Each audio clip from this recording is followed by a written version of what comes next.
السلام علیکم ورحمۃ اللہ وبرکاتہ۔ نماز کا مفہوم اللہ تعالیٰ کی قدرت سے براہ راست فائدہ حاصل کرنے والا عمل نماز سے کیا چاہا جا رہا ہے۔ اللہ تعالیٰ کی قدرت سے فائدہ اٹھانے میں یہ نماز ہمارا یقینی سبب بن جائے۔ نماز پر نمازی کا پہلا حق دعوت دینا، نماز پر نمازی کا دوسرا حق مشق کرنا، نماز پر نماز کا حق دعا مانگنا۔ اللہ رب العزت کی قدرت سے براہ راست فائدہ حاصل کرنے کے لیے نماز کا امر دیا گیا۔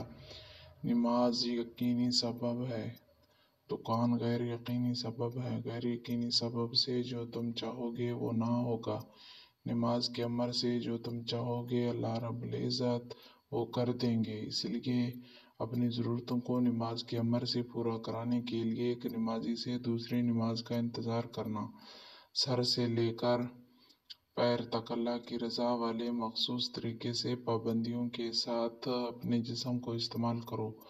آنکھوں کا، کانوں کا، زبان کا اور پیروں کا، ہاتھوں کا استعمال ٹھیک ہو، دل میں اللہ کی ذات کا یقین ہو، اللہ کا دھیان ہو اور اللہ کا خوف ہو، اور نماز میں اللہ کے حکم کے مطابق میرے استعمال یعنی رکوع، تکبیر اور تسبیح اور قرات، یہ ساری کی ساری چیزیں کائنات سے فائدہ اور انعامات دلانے والی ہیں۔ اس یقین کے ساتھ نماز ادا کر کے ہاتھ پھیلا کر اللہ سے مانگا جائے تو اللہ جل شانہ اپنے قدرت سے ہماری ہر ضرورت بھی پوری کریں گے، اور اس نماز پر اللہ پاک گناہوں کو بھی معاف فرمائیں گے، رزق میں بھی برکت دیں گے، اطاعت کی توفیق بھی ملے گی۔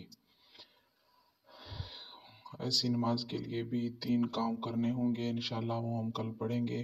امید ہے کہ ہماری آج کی ویڈیو آپ لوگوں کو ضرور پسند آئی ہوگی۔ اگر پسند آئی ہے تو لائک کریں، شیئر کریں، سبسکرائب کریں تاکہ ہمارے ہر آنے والی نئی ویڈیو آپ کو بروقت مل سکیں۔